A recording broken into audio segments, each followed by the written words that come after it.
بسم اللہ الرحمن الرحیم۔ اللہ کے نام سے شروع جو بڑا مہربان اور نہایت رحم فرمانے والا ہے۔ ہسٹریکل اسلام چینل کے محترم عزیز دوستو، السلام علیکم۔ پیارے دوستو، آج کی اس ویڈیو میں ہم آپ کو ایک ایسا دلچسپ واقعہ سنانے جا رہے ہیں جسے سن کر آپ حیرت میں پڑ جائیں گے۔ یہ واقعہ ہے ایک اللہ والے اور ایک انگریز کے پیٹ میں سانپ چلا گیا، اور اس سانپ نے انگریز کے ساتھ کیا کیا اور بعد میں کیا ماجرا بنا۔ اس واقعے کو مکمل طور پر سمجھنے کے لیے اس ویڈیو کو اینڈ تک ضرور دیکھیے۔ پیارے دوستو، ایک انگریز کو گھومنے کا کافی شوق تھا۔ یہ ہر سال کسی نہ کسی ملک میں سیر و تفریح کرنے کے لیے چلا جاتا تھا۔ ایک بار اس نے سوچا کہ کسی ایسے ملک جایا جائے جہاں پر قدرتی مناظر زیادہ دیکھنے کو ملے، جس سے آنکھوں کو ٹھنڈک ملے۔ پھر اس نے ایک ایسے ملک کا انتخاب کیا جہاں پر قدرتی مناظر بے بہا تھے۔ اس نے اپنا سامان باندھا اور سفر پر نکل پڑا۔ کچھ دن بعد یہ اس ملک کے اندر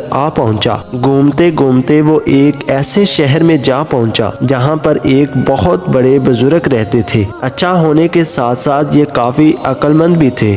سارا دن اپنی عبادت میں مصروف رہا کرتے تھے۔ ان کا دنیا سے تعلق بھی کم ہی رہتا تھا۔ بزرگ نے ایک بار سوچا کہ شہر سے نکل کر جنگلوں کے اندر جا کر عبادت کی جائے تاکہ دل کو سکون ملے اور عبادت کے اندر خلل بھی نہ آئے۔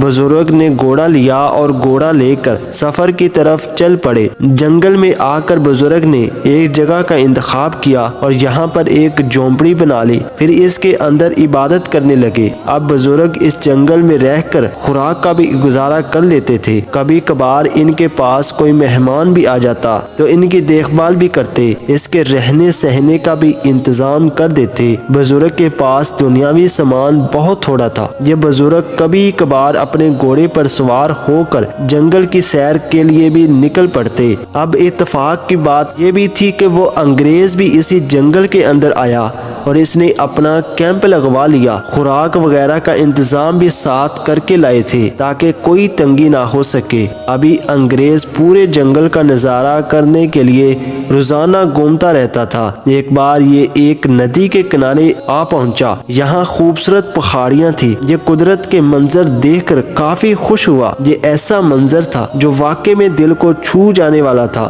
انگریز ایسا منظر دیکھ کر حیران ہو گیا۔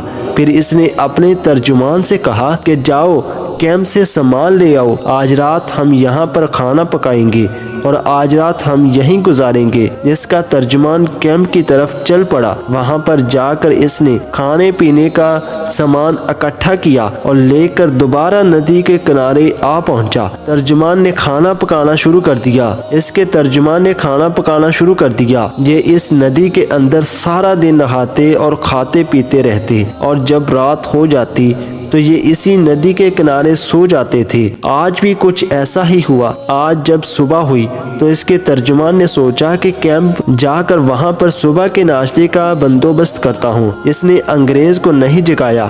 انگریز کافی گہری نیند میں تھا۔ ترجمان کیمپ کی طرف چلا گیا۔ بزرگ بھی صبح کی سیر و تفریح کے لیے اپنے گھوڑے پر چڑھ کر جنگل کے اندر چکر لگا رہا تھا۔ جیسے ہی بزرگ گھوڑے کے اوپر سواری کر کے آ رہے تھے تو اس نے سامنے دیکھا کہ ندی کے پاس ایک انگریز سویا ہوا ہے اور اسی کے پاس ایک سانپ بھی بیٹھا ہوا ہے۔ بزرگ اس کے نزدیک آئے تو آ کر دیکھا کہ وہ سانپ اس آدمی کے منہ کے اندر چلا گیا، پر اس کو معلوم بھی نہیں ہوا۔ اب بزرگ سیدھا انگریز کے پاس چلے آئے اور آ کر اس کو زور سے جھٹکا دیا۔ چنانچہ انگریز پریشانی کے عالم میں اٹھ کر بیٹھ گیا۔ جیسے ہی اٹھا تو اس کو بزرگ نے لاٹھی کے ساتھ مارنا شروع کر دیا۔ انگریز اپنی جان بچانے کے لیے آگے بھاگا تو بزرگ گھوڑے کے اوپر سوار ہو کر اس کے پیچھے چلتے گئے۔ انگریز جان بچانے کے لیے جب بھاگ رہا تھا تو اس کا گزر ایک سیب کے پیڑ کے پاس سے ہوا۔ وہاں پر کافی سارے سیب گرے ہوئے تھے۔ بزرگ نے اسے اشارہ دیا اور کہا کہ یہ کھاؤ، کیونکہ بزرگ سمجھ چکے تھے کہ یہ بندہ کسی دوسرے ملک سے آیا ہوا ہے اور میری بولی نہیں جانتا۔ پھر انگریز سیب کھانے لگا۔ ایک سیب کھا کر انگریز نے اپنا ہاتھ پیچھے کر لیا۔ بزرگ نے دوبارہ اسے لاٹھی کے ساتھ مارا